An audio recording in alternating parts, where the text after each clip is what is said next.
Now let's get into the final part of today's episode, which is the tier list of the 2021 NBA draft. I haven't seen anyone do like a redraft of this particular draft just because it wasn't too long ago, 5 years ago now. So this is going to be the first time, or at least that I've heard someone do this. I'm excited. I put some work into this, so I hope you guys enjoy. And yeah, let's just get into it. The 2021 NBA draft tier list according to yours truly. Now, the first level, tier one, highest tier, is the MVP caliber, best player on a championship level team caliber player. And only one person from this draft fits that category, and that player is Cade Cunningham. Now, I talked a little bit about Cade earlier on in the episode when we discussed Pistons versus Magic. And despite how bad the Pistons have looked in the playoffs, Cade has still been amazing, averaging nearly 30 points a game, still getting double-digit assists. And he has been the only person to show up for Detroit in these playoffs. But not only in the playoffs, in the regular season, he took that leap, became a top 5 candidate for MVP, led his team to the number 1 seed. And I know I said championship level, best player on a championship level team. Obviously, Detroit isn't that this year.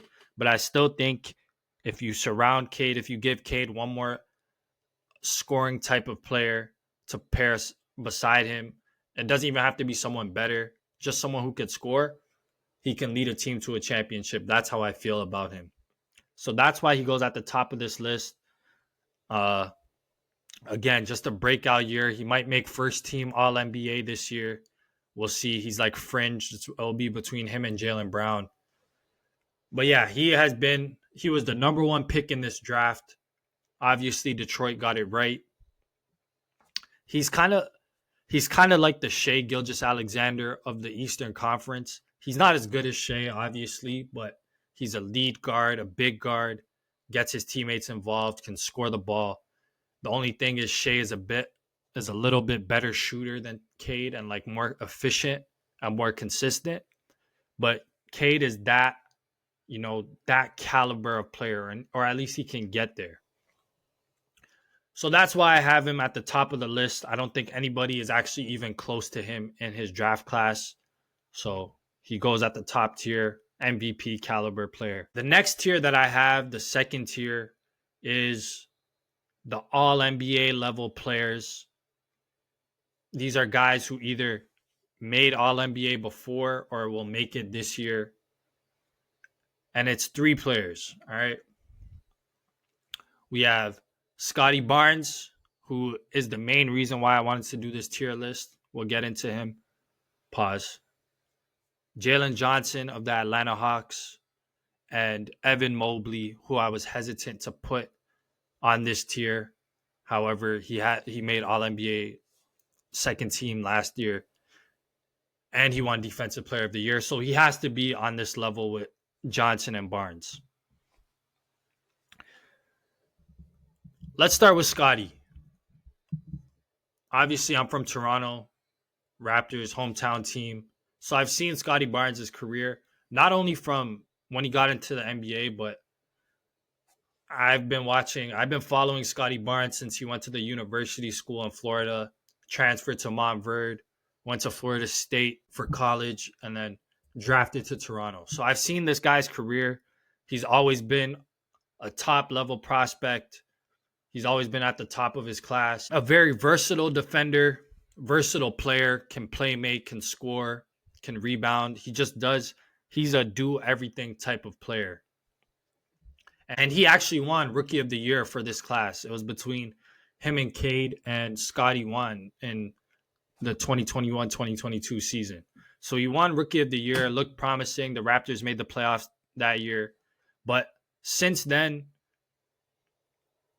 he had a few injury-riddled seasons, missed some time. The Raptors were terrible the past few seasons. So he wasn't getting that recognition, even though he's put up good stats every year.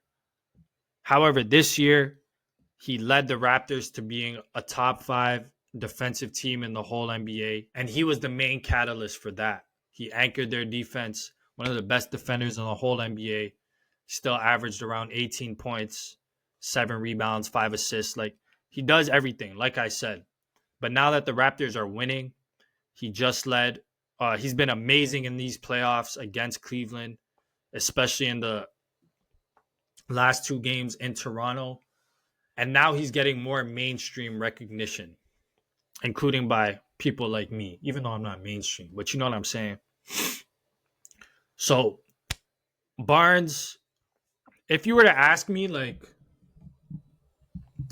if I were to have made these tiers at the beginning of the year, Scotty was not going to be in this tier. Probably even not even Jalen Johnson. Maybe Şengün and Mobley would have been in this tier, but he elevated his game, even though his stats are pretty much like the same in previous years. He's just elevated his game, especially in the playoffs, and that's why he has to be on tier 2. Jalen Johnson, same thing. The last 2 years, he's taken a big step. He is the Hawks traded Trae Young in the middle of the season. They handed him the keys. He is their best player. And like Scotty Barnes, he's just an all-around guy. Triple-double threat, scores, rebounds, assists, plays defense. Not the consistent jump shooter that I would like him to be at this moment, but still, he's probably going to make a third-team All-NBA. So had to put him on this tier. And then last is Evan Mobley. I spoke on him earlier. He made a second-team All-NBA last year, Defensive Player of the Year. He's good and he's consistent, but he hasn't improved as much as people thought he would. And his offensive game is still not as refined as you would hope it would be at this point in his career. He can hit a 3-point shot occasionally. He can do a little face-up action, but it's been a little underwhelming. However, he is still an elite defensive player, former Defensive Player of the Year. So he has to go in this tier with Scotty and Jalen Johnson. The next tier I have is all-star caliber players. In this tier, I have 3 guys as well. Şengün, Alperen Şengün, Josh Giddey, which will be a controversial one, and Franz Wagner. Now, I'm not going to lie, Şengün has regressed because I thought he would be in the tier 2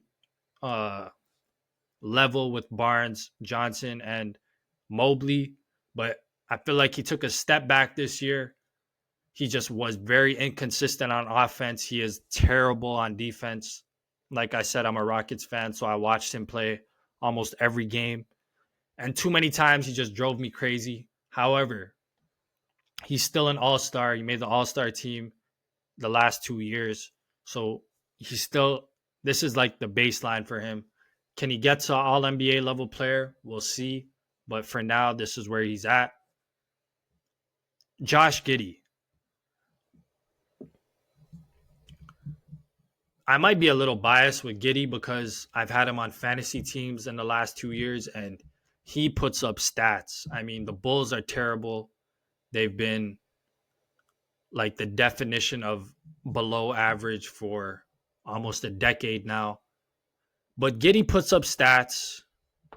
I think he can contribute to winning. It's a bad situation for him in Chicago, but he has the ball a lot, which is good for him.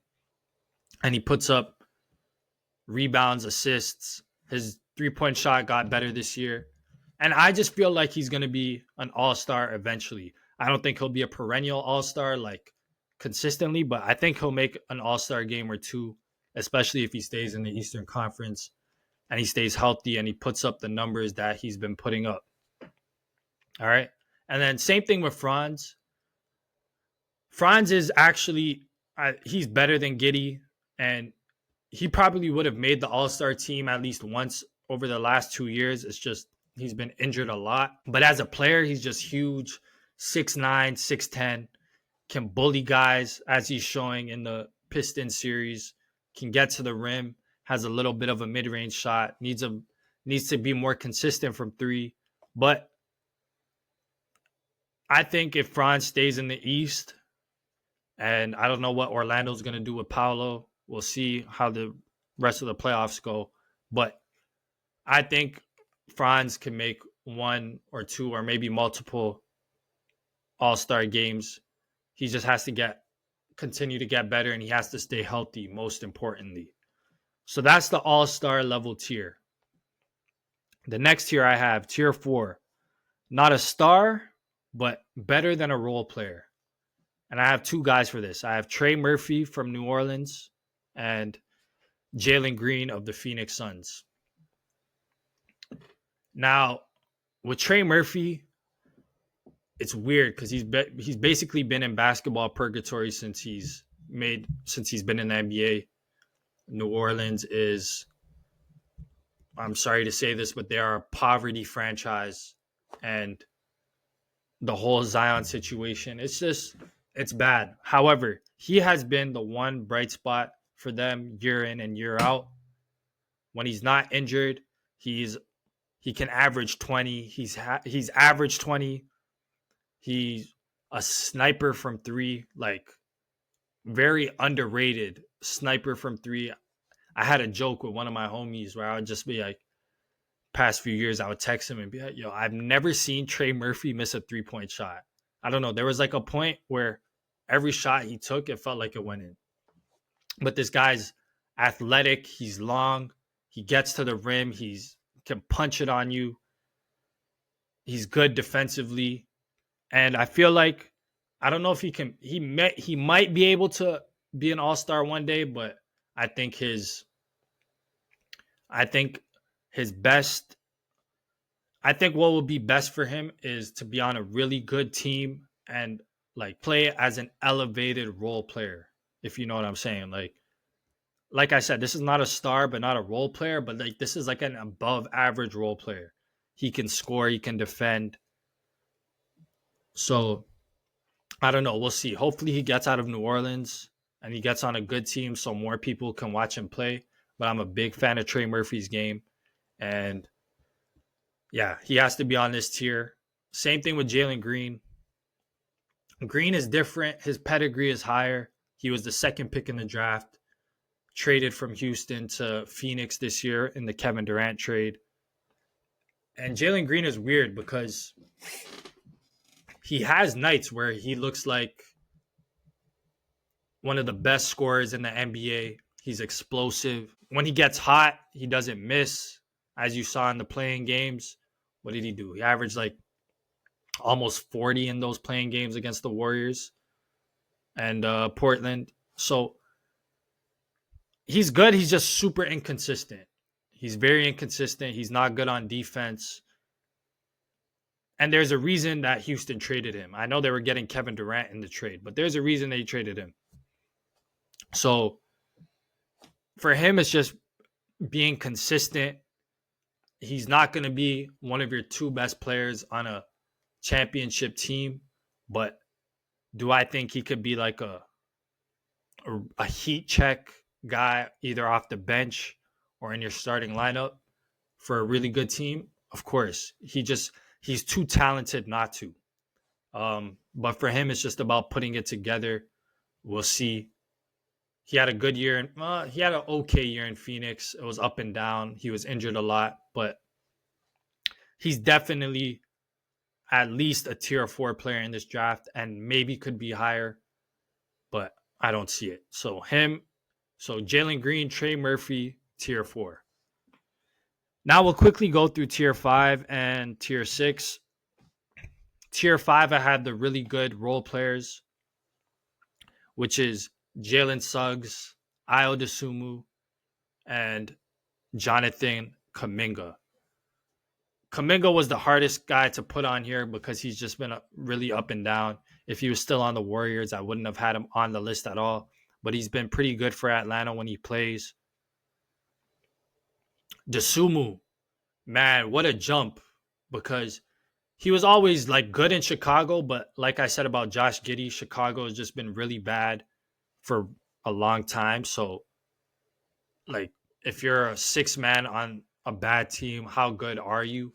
But what he showed for Minnesota, especially in these past few games, dropping 40 against Denver, this guy is an amazing role player. He's someone that a bunch of teams should have targeted during the trade deadline.